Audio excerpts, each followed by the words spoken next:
Dear listeners and Facebook viewers, I greet you with the best greeting of Islam. Assalamu alaikum wa rahmatullahi wa barakatuh, and welcome to another episode of The Health Break through the Quran Kareem Radio of Australia.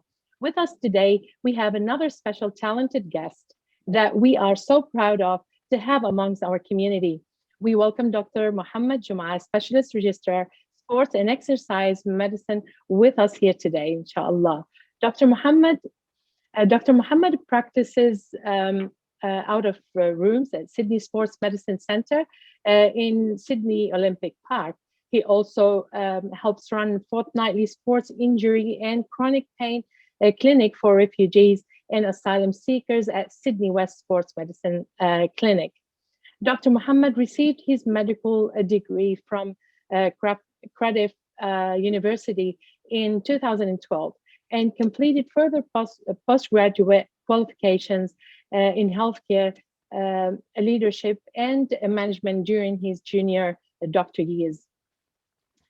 Prior to commencement sports medicine training, his experience is in emergency, complex trauma and rehabilitation medicine in the UK and Australia across public, private and military medical facilities. Currently, he is completing his specialist training under the Australian College of Sports and Exercise Physicians. Assalamu alaikum, Dr. Mohamed. Wa alaikum assalam wa rahmatullahi wa barakatuh. Thanks for having me. Thank you for accepting our invite. Thank you so much for being here. Dr. Mohamed, can you please tell us about your background and how are you liking Australia so far? Thank you very much for that lovely introduction. I think that you essentially covered it for the most part. I finished my medical training in Cardiff University. I worked predominantly around South London for a few years. I did my junior doctor years there and worked in complex trauma, which sparked my interest in sports medicine. And I had this idea to move to Australia, and I did. And alhamdulillah, now I'm coming towards the end of my sports medicine training in Australia. MashaAllah. And how are you liking it here? Yeah, alhamdulillah, it's a beautiful country. I love being outdoors. I'm making good friends. I'm very happy, alhamdulillah. MashaAllah, MashaAllah. We're so lucky to have you here in Australia. Alhamdulillah, we need energetic, full of life people, especially in these fields. Now, Dr. Mohamed, I just wanted to know, speaking to you before the program, can you please explain your specialties in medicine as a sports doctor? And like I said, when I spoke to you, you explained that you are an advocate in the holistic medicine sector. So can you please explain that? It's a very fair question. In fact, it's a question that I get a lot from other doctors as well. And sports medicine is something that's not very widely known, even within medical communities. I think we fill a very important role. Sports medicine is a very broad-reaching specialty within medicine, and we encompass almost all areas of medicine as they relate to sports and exercise. So obviously we do a lot of musculoskeletal injury management, but we also have a deep understanding and appreciation of how exercise affects all of our major organs, and the relationship it may have as well with important underlying medical conditions. I think that one thing that I'd love to stress as a result of our chat today is that exercise and lifestyle is medicine. It's the most important medicine, and it's a medicine that we are neglecting. And if we think about it in that respect, if exercise were a drug that we could prescribe, that we could dose, that we should take at certain times in the day, etc., it would be amongst the most effective and broad-reaching interventions. It would have so many positive aspects, and I think that sports and exercise physicians are best placed as doctors to prescribe this and to understand its role. MashaAllah. It is insane that it is so interesting to hear. So where, when we say, where do you take us? Like when we say you are an advocate of holistic medicine. So Do you, I think I do have, questions along the line, but do you concentrate mainly on, nutrition's, your body, like your body and mind before you go to medicine? Is that what it is? As a physician, as a medical doctor, we're bound to Yeah, only offer evidence-based practice. We can't. There's a lot of absolutely. pseudosciences in this space, in particular, in the health and well-being space. And so we're bound by that, but also we can use our intuition and clinical understanding to an extent as well. Okay. Certainly, when we talk about a holistic approach, it's about breaking down the components of what's causing someone's presentation. And this is something that we can maybe talk about Right. later when we talk about chronic pain and things. But essentially, if someone's coming in, we Yes, want to absolutely. know what the, and this is a bit of a tag word that's used quite a lot in medicine now, but something that sports medicine doctors live by, which is this biopsychosocial approach. And so when someone comes Okay. in, we're not just looking at treating the images or the numbers of the blood test. We're looking at the patient as a whole, and we're considering what are the biological and physiological aspects of their presentation, but also Right. what are the psychological stresses and ailments, and how can we help in managing those? What are the behavioral elements, and what are the broader social elements that are causing this presentation as well? Beautiful. Well, thank you for explaining that. Now, briefly, can you some examples of different types of treatments that you may refer to use in holistic avenues? Yeah, of course. So as I said, holistic is more in the sense of treating the patient rather than the disease, or the focus being the patient rather than the disease process itself.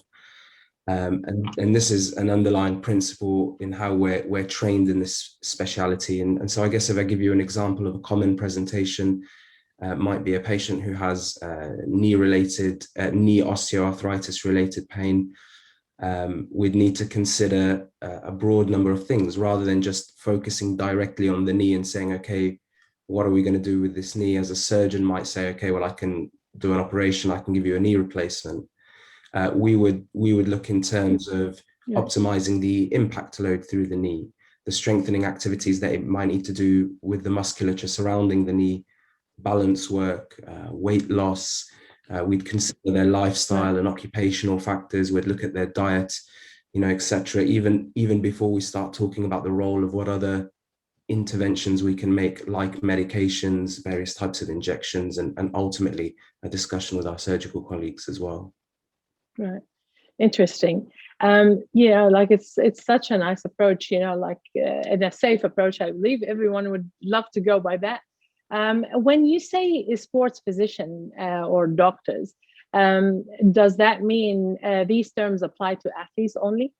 No, not at all. And hopefully that's something that I've touched on or illustrated in my last question. There's definitely a change in the focus or philosophy of care that we offer when we're working with elite athletes, and certainly working with elite athletes is a very big part of what we do, not least because they push themselves right to the limit. They're more likely to break down in that sense. But the philosophy of care with elite athletes is more about performance optimization. What are the metrics that they're trying to achieve? How can we get someone who's very good at their certain sport to become even better? And that's a complete change of focus. When we're working with elite athletes, we're sort of more bound to the team and the coach and the management to get the best out of the team in general than we are almost focusing just on that patient as we are in clinic. And that's the area that I'll admit that I think enriches me much more, which is working with the general population. Everybody's an athlete. Anyone who gets up and walks around and starts, we all have bodies, we all have to use them. And so we're all really athletes. But for our non-elite athletes or specialized athletic population, then the focus is slightly different. It's more on optimizing their general health and well-being. It's interesting you say that, like it's true. Everybody is an athlete, moving around, walking around, eating. Like anything can happen then. So you become an athlete at any stage. It's really nice how you put it. Thank you, Dr. Mohamed. Dr. Mohamed, we're just going to go to like a few common questions with you. Like often asked, like by different people. What injuries are most common among among those who is engaged in different sports, and a lot of people are confused with the different applying of the heat packs, cold packs,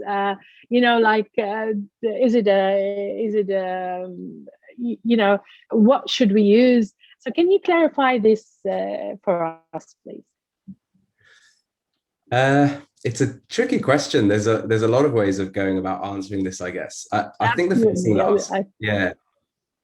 the first thing that I'll say is that every single sport has its own sort of injury profile, the classical sort of bread and butter injuries. Yeah. And this depends on Sure. the activities and the demands of the sport, the age and gender of participants, etc. So certainly if I'm looking at a masters event and someone clutches their chest, I might think something. But if someone's, so that's an over 50s, for example. Whereas if I was, at an adolescent or children's sporting event, it'd be a different line of thought. On the whole, I see a lot of traumatic injuries in the contact sports that I cover. So things like rugby, and then the different football codes in Australia, we'll see fractures, dislocations. We see a lot of concussions. In non-contact sports, which are also very popular, things like swimming and rowing, we see more overuse patterns. So stress fractures, tendinopathies, muscle strains, those sorts of injuries. Heat and cold packs, without dragging out the answer for a long time, I think in general, if something feels recently injured or strained something, then ice will definitely help settle down the acute inflammatory response, and it will help settle down the pain. There's a lot of interesting evidence that's been coming out over the last 5 years or so, which makes a very good case. The idea being that the inflammation that occurs at the time is actually very important. It's part of the healing process. It allows for a lot of the healing factors, which are in the blood, to seep out into the tissue, into the injured tissue, and to initiate the healing response. So there's a bit of an argument there. If you've just hurt yourself and something's strained and sore and inflamed, then ice will help settle down those symptoms and the inflammation. If you, on the other hand, some have a sort of a recurrent strain, an ache, a tightness in your muscles, then a warm shower or a warm compress can also be quite helpful for that. And that's something that I'll often prescribe for my patients with chronic or recurrent low back pain and neck pain for when it flares up. Thank you so much for clarifying that. That gives us a clear, guidance. Now, I'm gonna, you kind of mentioned that exercise is a major, factor in our life, but I'm just gonna say here, in your opinion, is exercise an overrated method for losing weight, in your opinion? I think it's a fair question. My answer is no, not at all. I don't think it's overrated. I think that exercise is a very important and well-proven method to sort of promote our health.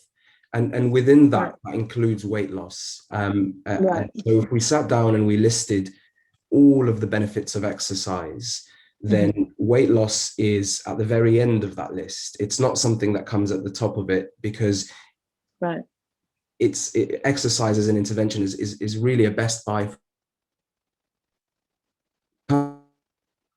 Then yes, certainly it does leave some lacking, at least in the evidence that we've got. When it's and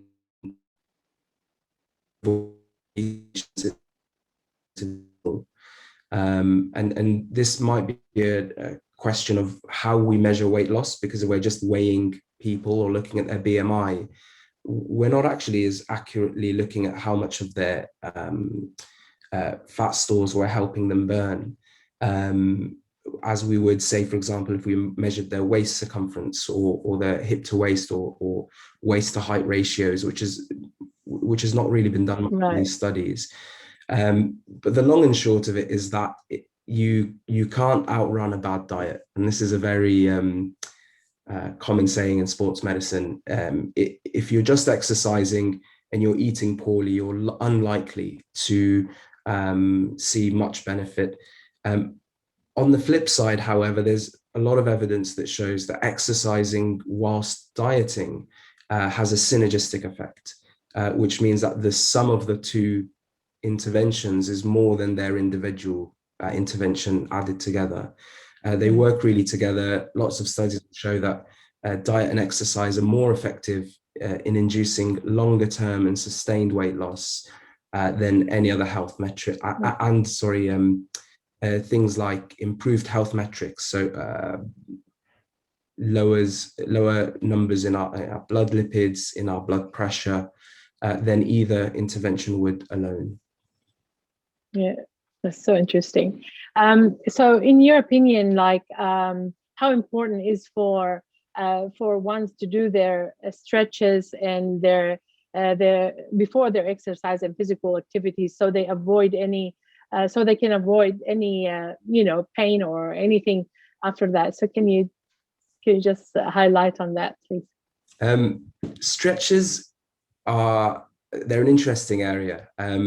Warming up and warming down before exercise and after exercise is very important. There's a lot of evidence that shows that warming up and certain pre-participation programs that we prescribe have good evidence that they reduce injury risk, they have a positive effect on performance, and they can reduce muscle soreness. And so there's a really good rationale to support that idea, and the idea of what we call flexibility training, which is part of these warm-up initiatives. To be clear, though, the stretching that we're taught to do, or certainly I was taught to do when I was at school, which is static stretching. So when you just sort of, lean over and try and stretch your hamstring, stretch your calf, or stretch your quads, or, pull your shoulder across or whatever. Those types of static stretches actually have no evidence behind them. They're consistently shown in studies that they don't have any impact on reducing risk of injury. They don't have any impact on reducing muscle. Interesting. It's so interesting, like, because we think warming up is the stretches. So this is how we've always warming up is super important, but the static stretching, actually, if anything, the evidence shows it will reduce your performance. It doesn't increase. Yeah, but because like sometimes you embed some of these stretches in your warm-ups, so like so it's so interesting. This is something that so interesting to hear. Yeah, it's a common misconception. A lot of the stretching that, and I wonder what PE teachers are teaching in schools and things these days, because the things that I was taught when I was in school, sort of just those static standing stretches, no evidence. And you'll find as well, if you watch a lot of elite sport, that there's very rigorous and intensive warm-up drills that occur with elite athletes and before participation, but they never just stand there and pull on their hamstring or. It's so true. Yeah.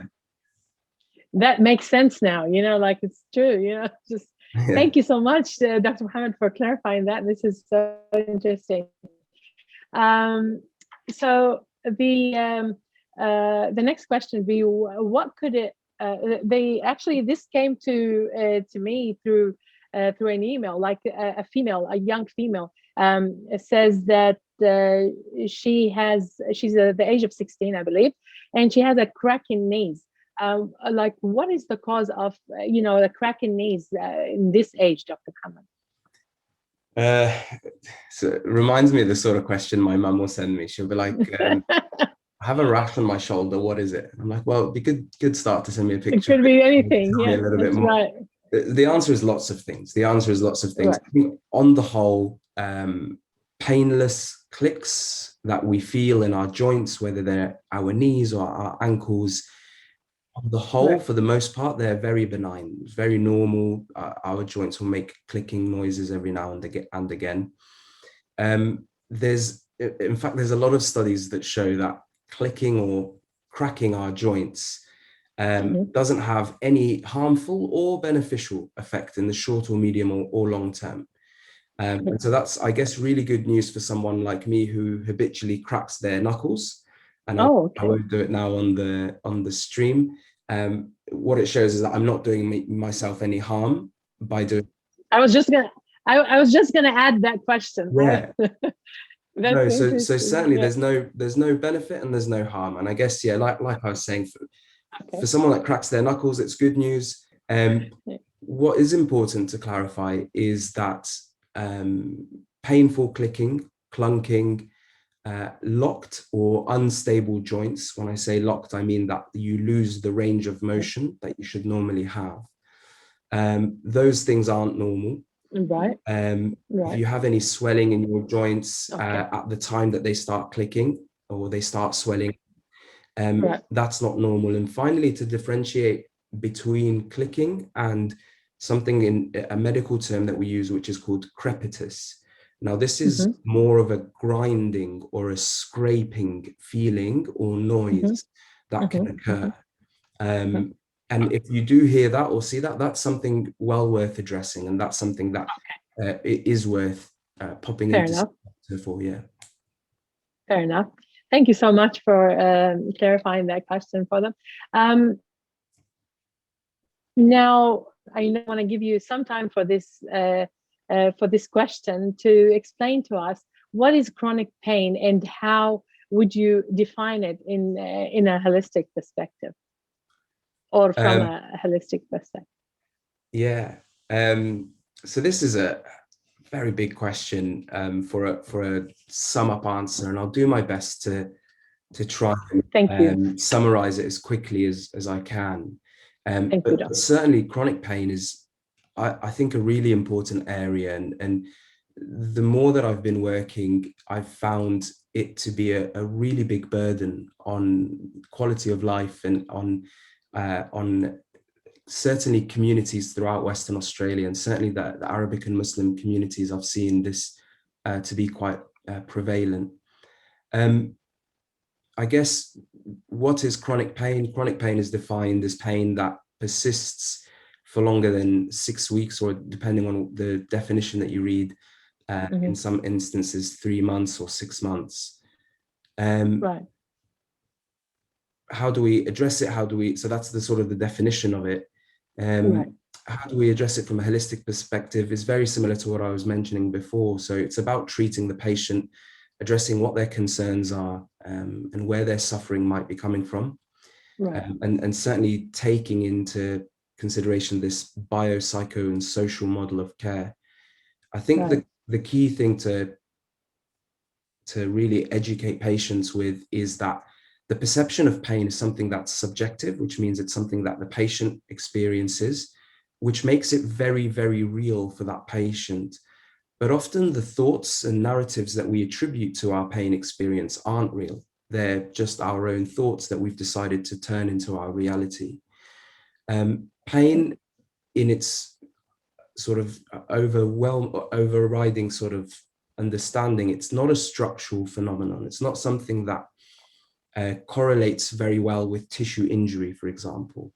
Pain is better described as a reflection of our brain's conviction or the need to protect us or to protect a certain structure. And a really good simple example is, say, if you're a commando and you're bursting through the rainforest and it's raining and you're carrying all your things and you maybe gripping vines and leaves and moving them out of the way, you might grab onto a thorn in your finger and not feel it.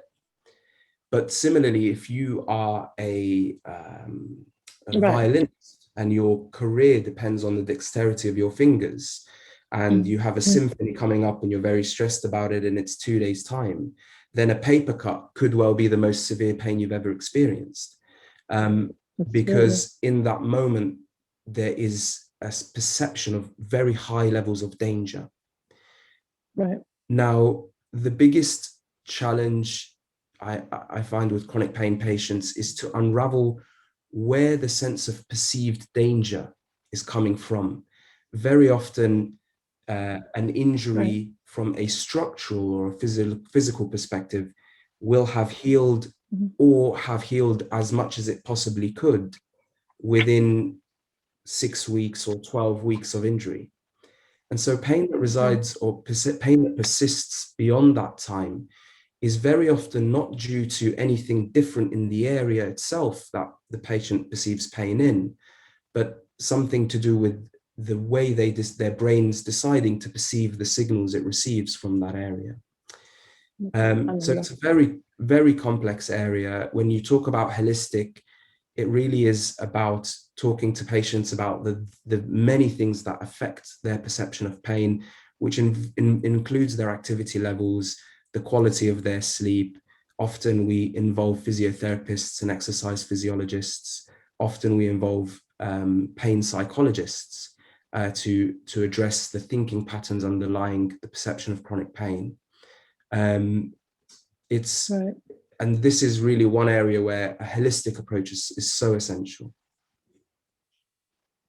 SubhanAllah, it's so interesting to hear all these things. You know, like it's a different approach, different, you know, like a way of explaining things. And I really appreciate your time, Dr. Mohamed, and inshallah, may Allah subhanahu wa ta'ala make this interview in your highest scale of good deed, inshallah. We look forward to, if you don't mind, meet with you again, inshallah, in the Quran Kareem Radio of Australia to learn more about things and to answer more to our listeners' queries, inshallah, in the near future. I really appreciate your time. Inshallah, from the Quran Kareem Radio of Australia and the team here, we wish you, inshallah, Ramadan Kareem. And we look forward to, you know, meeting you again. And we're so proud to have in our community.